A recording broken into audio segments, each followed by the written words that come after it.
حسین اب ایک بڑی ظلم چل رہا ہے، اکثر مسجدوں میں ظلم ہوا. آپ بھی ظلم کیے کیا حضرت؟ کیا ظلم؟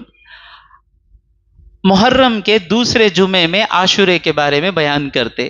اب پہلی بات حضور بولے کہ عاشورے کے بارے میں بیان کرو؟ نہیں نہیں بھائی، عاشورہ آ رہا ہے. اب عاشورے کا بیان کرتے کر موسیٰ علیہ السلام کو عاشورے کے دن اللہ نے فرعون سے بچایا، نوح علیہ السلام کو عاشورے کے دن اللہ نے ان کی کشتی کو کنارے پر لگایا، آدم علیہ السلام کی توبہ عاشورے کے دن قبول ہوئی، ابراہیم علیہ السلام کو اللہ نے نمرود کی آگ سے عاشورے کے دن بچایا، سلیمان علیہ السلام کو اللہ نے عاشورے کے دن بادشاہت دی، ایوب علیہ السلام کو اللہ نے عاشورے کے دن شفا دی، یونس علیہ السلام کو اللہ تبارک و تعالیٰ نے عاشورے کے دن مچھلی کے پیٹ سے نکالا. سب بولتے وہ اس امت میں ہوا. اس امت میں حضرت حسین رضی اللہ تعالیٰ عنہ کی شہادت سے بڑا کوئی واقعہ عاشورے کے دن ہوا کیا؟ کیا ہجرت عاشورے کو ہوئی؟ کیا بدر کی جنگ عاشورے کو ہوئی؟ احد ہوئی؟ خندق ہوئی؟ خیبر فتح ہوا یا مکہ فتح ہوا؟ اللہ نے اس امت کے لیے عاشورے کے دن کوئی اور چیز نہیں رکھی. اللہ کی مرضی سے سب کچھ چل رہا ہے نا. اس امت میں اللہ تبارک و تعالیٰ نے عاشورے کے دن اپنے حبیب کے نواسے کی شہادت کو رکھا تو وہ ہوا نا عاشورے کے دن. عاشورے کا بیان کر رہے ہو ظالم، تم سارے واقعات بیان کر رہے ہو، نواسے رسول کا ذکر چھپا رہے ہو. اس سے بڑھ کر غداری کیا ہے؟ ایوب علیہ السلام کا واقعہ صحیح حدیثوں سے ثابت نہیں ہے، روایتوں میں آیا. یونس علیہ السلام مچھلی کے پیٹ سے نکلے، صحیح حدیثوں سے ثابت نہیں ہے، روایتوں میں آیا. میں بھی بیان کرتا ہوں، آپ بھی بیان کرو. جو اس امت میں جو واقعہ پیش آیا سب اس کو ذکر کرتے تھے. نیا شروع ہوا ہے کہ عاشورے کا پورا بیان ہو جاتا ہے، حضرت حسین کا نام نکلتا نہیں. جبکہ رب کی مرضی یہ ہے کہ رب نے عاشورے کے ساتھ شہادت حسین کو جوڑ دیا اس امت کے لیے کہ جب بھی عاشورہ آئے گا حضرت حسین رضی اللہ تعالیٰ عنہ کی شہادت یاد کراتے ہوئے جائے گا. لوگ پوچھتے ہیں عمر فاروق بھی تو شہید ہوئے، عثمان غنی بھی تو شہید ہوئے، حمزہ بھی تو شہید ہوئے، حضرت علی نے بھی شہید ہوئے. میں نے کب کہا کہ ان شہیدوں سے بڑھ کر ہیں حضرت حسین؟ میں کیوں کہوں کہ باپ کی شہادت سے بڑھ کر ہے بیٹے کی شہادت؟ ساری شہادتیں عظیم شہادتیں ہیں. بھائی احد کے میدان میں حضور کے آنکھوں کے سامنے شہید ہونا حضرت حمزہ کا کیا یہ چھوٹی چیز ہے؟ حضرت حمزہ نے اپنی جان دے کر دین کو ساتھ دیا. ساری شہادتیں بڑی شہادتیں ہیں، سر آنکھوں پر ہیں. لیکن اس شہادت میں امت کے لیے ایک سبق ہے. وہ سبق کیا ہے؟ اگرچہ تم اکیلے ہو اور سچ کے ساتھ ہو تو ہمت نہیں ہارنا. اگر اس سچ کو ثابت کرنے کے لیے تمہارے گھر کے بچے کو دینا پڑے اللہ کی راہ میں، دے دینا، لیکن سچ کا ساتھ نہیں چھوڑنا. یہ صرف حضرت حسین نے نہیں کیا. جب سب کو پیٹا جا رہا تھا کس کا واقعہ ہم یاد کرتے؟ حضرت عمار کو بھی تو مارا گیا، دوسرے لوگوں کو بھی تو مارا گیا. یاد کرتے ہیں تو کسے یاد کرتے ہیں؟ حضرت بلال کو یاد کرتے ہیں. کیونکہ حضرت بلال آخری وقت تک احد پکارتے رہے تو ایک انوکھا رہتا ہے مثال کے لیے. اسی طرح جب معتزلہ کا فتنہ آیا کہ قرآن مخلوق ہے تو اس وقت اکیلے امام احمد بن حنبل کھڑے ہوئے. اکیلے امام احمد بن حنبل. لوگوں نے کہا امام اگر آپ مان لیے دین گیا. کوڑے کھائے پیٹ پر.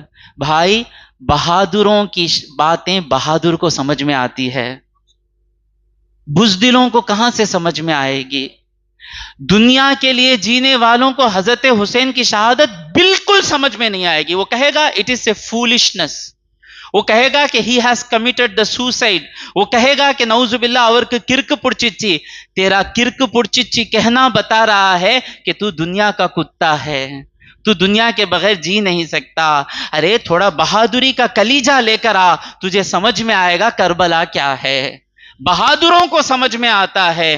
جب سے بہادر گئے مسلمان اور گیدڑ مسلمان رہ گئے، ان کو کہاں سے سمجھ میں آئے گا؟ 100 سال پہلے سمجھ میں آتا تھا، 200 سال پہلے سمجھ میں آتا تھا. امام بخاری کو سمجھ میں آیا، امام مسلم کو سمجھ میں آیا، جلال الدین سیوطی کو سمجھ میں آیا، امام ابو حنیفہ کو سمجھ میں آیا، سب کو سمجھ میں آیا. آج کے مسلمانوں کو سمجھ میں نہیں آ رہا ہے، کیونکہ ان کو بہادری کیا معلوم نہیں ہے، ان کو قربانی کیا معلوم نہیں ہے، اکیلے کھڑے رہے۔ اگر خدا نہ خواستہ حضرت حسین نہیں کھڑے ہوتے تو یزیدیت ہی اسلام بن جاتا۔ ٹوٹل ڈومینیشن تھا، کوئی اگینسٹ بول نہیں سکتے، کیونکہ حضرت حسن نے حکومت دے دی تھی معاویہ رضی اللہ تعالیٰ عنہ کو، تو پورا حکومت پوری ان کے ہاتھ میں تھی۔ اب ان کے بعد ان کا بیٹا آ گیا، تو اس وقت یاد رکھیں، لوگ پوچھتے ہیں دوسرے صحابہ نہیں آئے، بڑے صحابہ نہیں آئے، حضرت حسین کیوں نکلے؟ ذرا سوچو، ایک حدیث ہے حضور کی، من رعا منکم منکرا فلیغیرہ بیدہ، تم میں سے جو کسی برائی کو دیکھے تو وہ اپنے ہاتھ سے اسے بدلائے۔ تو حضرت حسین اور عبداللہ ابن زبیر کو ہاتھ سے بدلانے کا چانس تھا۔ فمن لم یستطع، اور جو ہاتھ سے نہیں بدلا سکتا، فبلسانہ، عبداللہ ابن عمر نے معاویہ رضی اللہ تعالیٰ عنہ کے سامنے کہا آپ جو کر رہے ہو غلط کر رہے ہو۔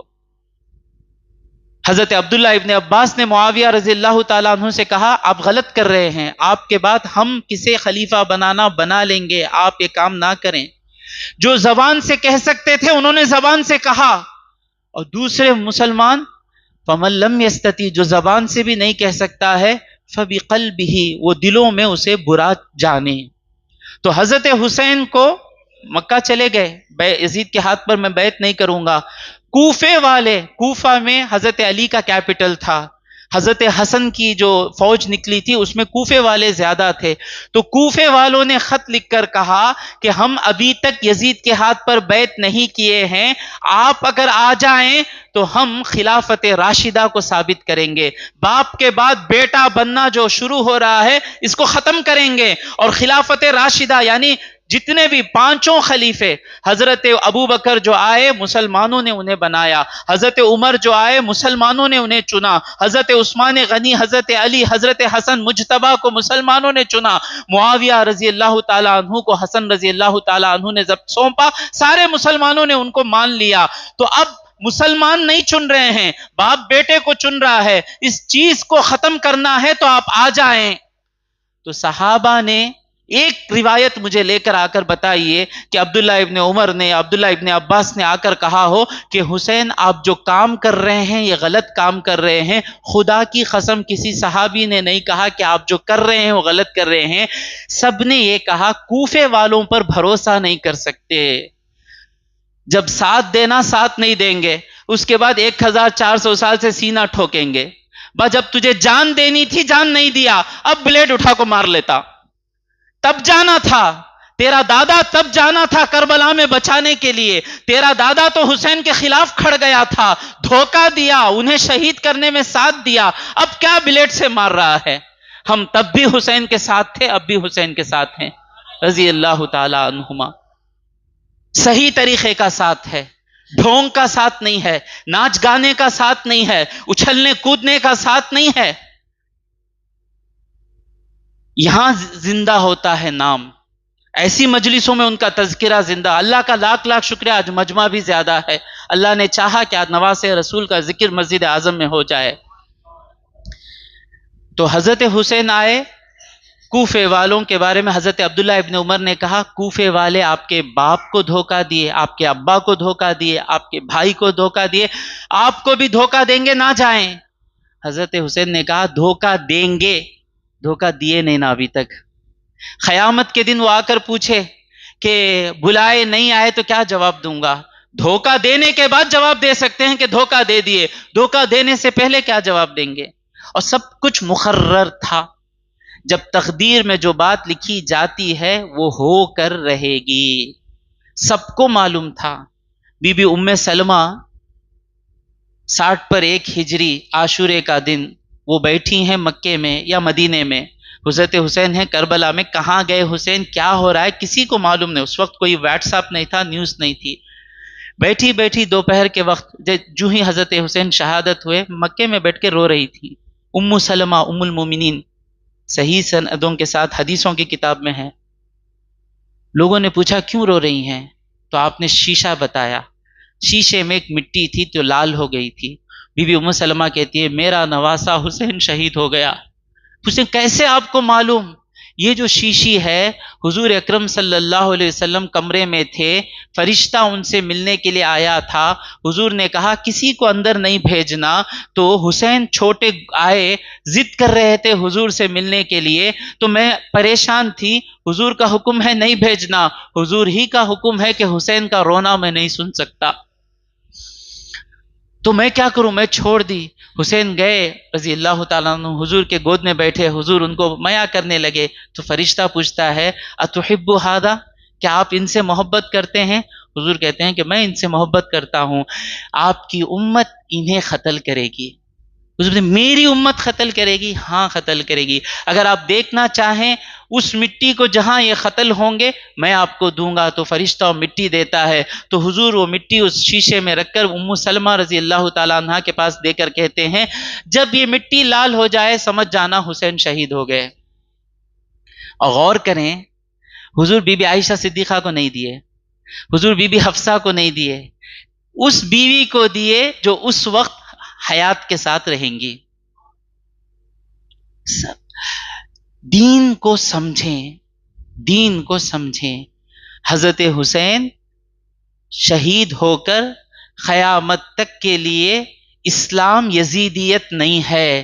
یزیدیت ایک ظلم تھا جو اسلام پر چھا گیا تھا, جس کو لڑنے کے لیے نواز رسول بالذات اترے. اور یہ بھی اس وقت حضرت عبداللہ ابن عمر کا ایک موقف تھا کہ ہم صبر کریں گے. حضرت حسین کا ایک موقف تھا کہ موقع ملا تو ہم جہاد کریں گے. تو کس کا سب سے اچھا فیصلہ کس کا تھا؟ غور سے سنیں. حضور کی حدیث ہے صحیح سند کے ساتھ ترمذی میں, الحسن والحسین, حسن اور حسین سیدہ شباب اہل الجنہ, جنت کے نوجوانوں کے سردار ہیں. سردار, حضور انہیں کیا کہہ رہے ہیں؟ لیڈر کہہ رہے ہیں. جب حضرت حسن رضی اللہ تعالیٰ عنہ معاویہ رضی اللہ تعالیٰ عنہ سے صلح کرتے ہیں, ہوا کیا؟ حضرت علی کی شہادت کے بعد معاویہ رضی اللہ تعالیٰ عنہ اور حضرت علی رضی اللہ تعالیٰ عنہ میں جھگڑا تھا. جھگڑا حکومت کے لیے نہیں تھا, دونوں اللہ کے لیے جھگڑ رہے تھے. معاویہ رضی اللہ تعالیٰ عنہ کا کہنا تھا کہ جب تک عثمان غنی رضی اللہ تعالیٰ عنہ کے قاتلوں سے بدلہ نہیں لیں گے میں اپنی فوج, اپنا پوزیشن نہیں چھوڑوں گا. ان کا بھی اللہ کے لیے لڑ رہے تھے.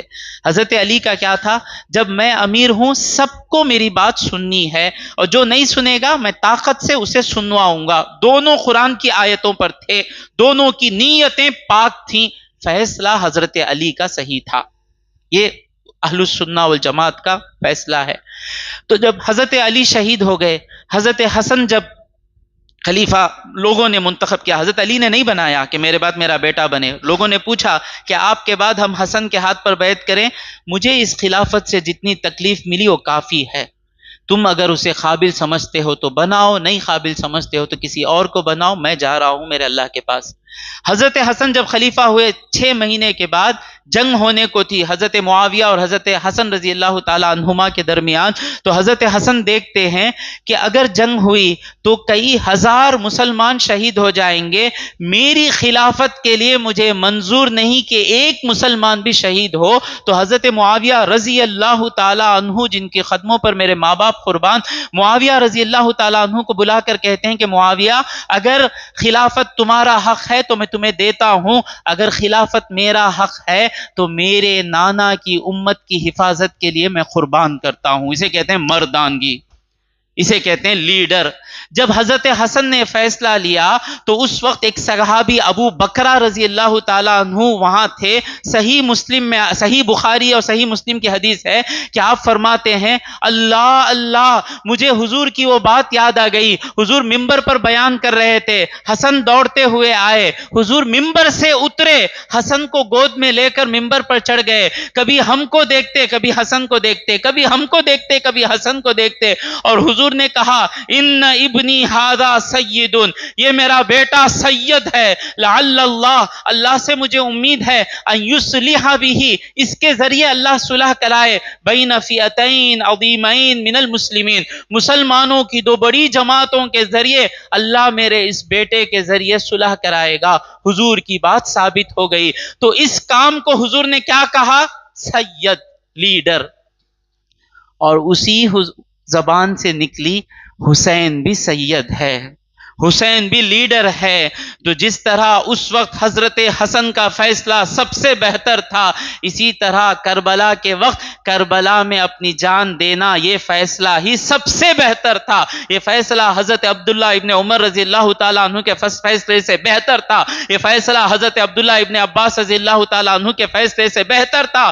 کون کہہ رہے ہیں؟ محمد مصطفیٰ صلی اللہ علیہ وسلم کہہ رہے ہیں۔ حضور نے دونوں کا نام جمع کر کہا، الحسن والحسین سیدہ شباب اہل الجنہ۔ جس طرح صلح کرتے وقت حسن سید ہیں، لیڈر ہیں، اسی طرح کربلا میں اپنی جان دیتے وقت حسین سید ہے، لیڈر ہیں۔ دودھ کا دودھ، پانی کا پانی ہو گیا۔ اور اہل بیت کی محبت ایمان کی نشانی ہے۔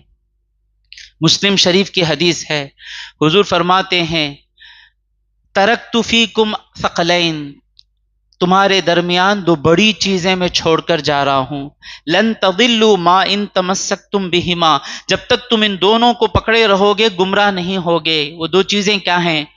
ہم تو سنتے آتے ہیں، کتاب اللہ و سنتی، میری کتاب اور حضور کی سنت، میں بھی بیان کرتا۔ یہ حدیث کو کیوں چھپاتے ہو میرے بھائی؟ چھپانا ہمارا کام نہیں ہے، بتانا ہمارا کام ہے۔ کتاب اللہ، اللہ کی کتاب، و عطرتی، میرے گھر والے۔ اور پھر حضور فرماتے ہیں، اذکرکم اللہ فی اہل بیتی، میرے گھر والوں کے معاملے میں تمہیں میں اللہ کو یاد دلاتا ہوں۔ مطلب اللہ کے بندے ہو تو میرے گھر والوں سے محبت کرو، محبت کرو، عبادت مت کرو۔ علی کبھی خدا نہیں ہو سکتے، علی کی شان خدا کے بندے ہونے میں ہے۔ ہر انسان کی، حضور کی شان جب بندہ ہونے میں ہے تو حضرت علی کی شان کیسے خدا ہونے میں ہوگی؟ سمجھ میں آ رہا ہے بھائی؟ آپ مجھے آ کر تعریف کریں، درود پڑھیں اللہ۔ آپ آ کر میری تعریف کریں، وسیم حضرت بھائی کیا اچھے۔ اب کیا میں بھی سنا، کیا میری تعریف کیا کر رہی ہیں؟ کیا چیف منسٹر معلوم انہوں، میں چیف منسٹر میں ہی، سمجھ میں آتا ہے۔ انہوں ہمالیہ پہاڑ بنائے، میں ہمالیہ پہاڑ بنایا، میں میرے اندر جو اللہ کمال رکھا ہے اس کی تعریف کریں گے تو میں خوش ہوں گا۔ تو حضرت علی ساری زندگی کوشش کر رہے تھے اللہ کا بندہ بننے میں، ان کی کوشش اللہ کے بندے ہونے میں ہے۔ تو نالائق ان کو خدا بنا رہا ہے، تو کوشش وہ اور کر رہے ہیں، تو بنا کچھ اور رہا ہے۔ خدا بنانے سے خدا بن جاتے کیا؟ اب تمہیں لوگاں سب بھی مجھے آکو کرسی پہ بٹھا کو، یہ آکو تلمئی سیلگم، آپ موکا اسٹالین بولے تو میں چیف منسٹر بن جاؤں گا؟ میرے ساتھ مذاق کر رہے ہو نا؟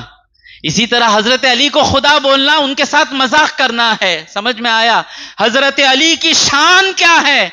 بندہ ہونے میں ہے۔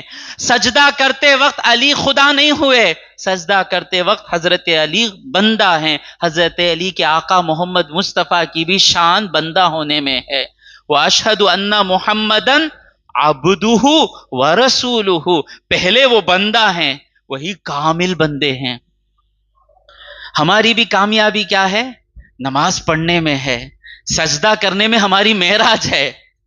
اللہ کے سامنے جھکیں گے تو ہماری معراج ہے۔ سمجھ میں آ رہا ہے؟ تو اہل بیت سے محبت رکھنا، عبادت نہیں کرنا۔ اہل بیت کی محبت اتنی ہے کہ ہماری نماز ختم نہیں ہوتی جب تک ان پر درود نہیں پڑھیں گے۔ اللہم، اے اللہ، صلی علی محمد، محمد مصطفیٰ صلی اللہ علیہ وسلم پر درود بھیج، وعلی آل محمد، یعنی حسن حسین پر ہر نماز میں ہم درود بھیجتے ہیں۔ کوئی سمجھ کر بھیج رہا ہے، کوئی سمجھے بغیر بھیج رہا ہے۔ اللہم صلی علی محمد، اے اللہ محمد صلی اللہ علیہ وسلم پر درود بھیج، وعلی آل محمد، اور ان کے آل پر درود بھیج۔ کما صلیت علی ابراہیم، جس طرح تو نے ابراہیم علیہ السلام پر درود بھیجا، وعلی آل ابراہیم، جس طرح ابراہیم علیہ السلام کی آل پر درود بھیجا، اللہم بارک علی محمد، اے اللہ محمد صلی اللہ علیہ وسلم پر برکت نازل فرما، وعلی آل محمد، محمد صلی اللہ علیہ وسلم کی آل پر برکت نازل فرما، کما بارکت علی ابراہیم، جس طرح تو ابراہیم علیہ السلام پر برکت نازل کیا، وعلی آل ابراہیم، اور ان کی آل پر برکت نازل فرمایا۔ ان کی آل سے مطلب کون ہے؟ حضرت اسماعیل، حضرت یعقوب، حضرت اسحاق نا، سمجھ میں آ رہا ہے؟ اہل بیت سے محبت کرنا ہے۔ حسین رضی اللہ تعالیٰ عنہ کے بارے میں حضور فرماتے ہیں، حسین منی وانا من حسین، ترمذی کی حدیث ہے حسن سند کے ساتھ، اور بھی کتابوں میں حسین مجھ سے ہیں۔ اللہ، بیہقی کی روایت ہے، بی بی ام فضل خواب دیکھتی ہیں، آ کر کہتی ہیں یا رسول اللہ میں خواب دیکھی، بڑا خراب خواب دیکھی۔ بولو، نہیں بول نہیں سکتی، آپ کو تکلیف میں دیکھی میں، بولو کیا خواب دیکھی؟ میں دیکھی کہ آپ کے جسم کا ایک ٹکڑا کٹ کر میرے گود میں آ کر پڑا۔ حضور فرماتے ہیں فاطمہ کو بیٹا ہونے والا ہے، پیدا ہوتے ہی تمہارے گود میں وہ بیٹا آئے گا۔ بیہقی میں حدیث ہے، یعنی حضرت حسین پیدا ہوں گے۔ حضور کہتے ہیں حسین منی وانا من حسین، حسین مجھ سے ہیں اور میں حسین سے ہوں۔ حضور بتا دیے کربلا میں یہ نہیں سمجھنا کہ حسین لڑ رہا ہے، کربلا میں تم محمد مصطفیٰ سے لڑ رہے ہو، کربلا میں تمہیں کھڑ کر بلانے والا حسین نہیں ہے، میری تعلیمات، میرا خون، میری محبت تم کو بلا رہی ہے۔ تم جسے قتل کر رہے ہو وہ حسین نہیں ہے، محمد مصطفیٰ کی گردن کو قتل کر رہے ہو۔ حسین کو دیکھتے تھے تو حضور یاد آتے تھے۔ حضرت عمرو بن عاص رضی اللہ تعالیٰ عنہ کعبے کے پاس بیٹھے ہوئے تھے اور حسین رضی اللہ تعالیٰ عنہ طواف کرنے کے لیے آئے تو کہتے ہیں کہ ان کو دیکھتا ہوں تو محمد مصطفیٰ کا چہرہ یاد آ جاتا ہے۔ تو ان ظالموں کو چہرے میں محمد مصطفیٰ نظر نہیں آئے، وہ صرف سینہ ٹھوکنے والے ہیں، اصل مسلمان نہیں ہیں۔ تو حسین رضی اللہ تعالیٰ عنہ سے محبت کرنا، لیکن شریعت کے دائرے میں رہ کر محبت کرنا۔ ایک ہے ماتم منانا، ناجائز۔ ایک آدمی انتقال ہو جائے تو 3 دن تک ہی غم، اس سے زیادہ نہیں، وہ بھی بیوی کے لیے۔ ماتم منانا جائز نہیں، کالے کپڑے محرم میں پہننا جائز نہیں۔ اب غصہ نکو کرو میرے اوپر، میرا کام ہے سچ بولنا۔ آپ کالے کپڑے پہنیں گے تو ان لوگوں میں مل جائیں گے جو ابو بکر صدیق کو گالی دیتے ہیں۔ حضرت ابو بکر، ان کی محبت کیسی تھی اہل بیت سے، کہتے تھے ارقبو، بخاری کی حدیث ہے، ارقبو کہاں سے حضرت یہ پورا لے کو آگے، کہاں سے لے کر آئے نہیں، سچائی کی تڑپ رہتی ہے تو راہ دکھ جاتی ہے۔ حضرت ابو بکر کہتے ہیں ارقبو، تلاش کرو، ڈھونڈو، ارقبو محمدن، حضور کو تلاش کرو۔ حضور کو تلاش کرنا ہے فی اہلی بیتی ہی، حضور کے گھر والوں میں انہیں تلاش کرو۔ ایسے ابو بکر صدیق کو گالی دینے والے کالے کپڑے پہنتے ہیں، تم بھی کالے کپڑے پہن کر ان میں مت مل جاؤ۔ تو غم ہونا، غم ہوگا، کیوں نہیں ہوگا؟ جس مسلمان کے دل میں حضرت حسین کا غم ہونا الگ بات ہے، غم منانا الگ بات ہے۔ غم منانے کی اجازت نہیں ہے، غم منانے کی اجازت نہیں ہے۔ غم ہوا، 2 آنسو میرے آنکھ سے نکلے، انشاءاللہ میری خبر میں میری حفاظت کریں گے۔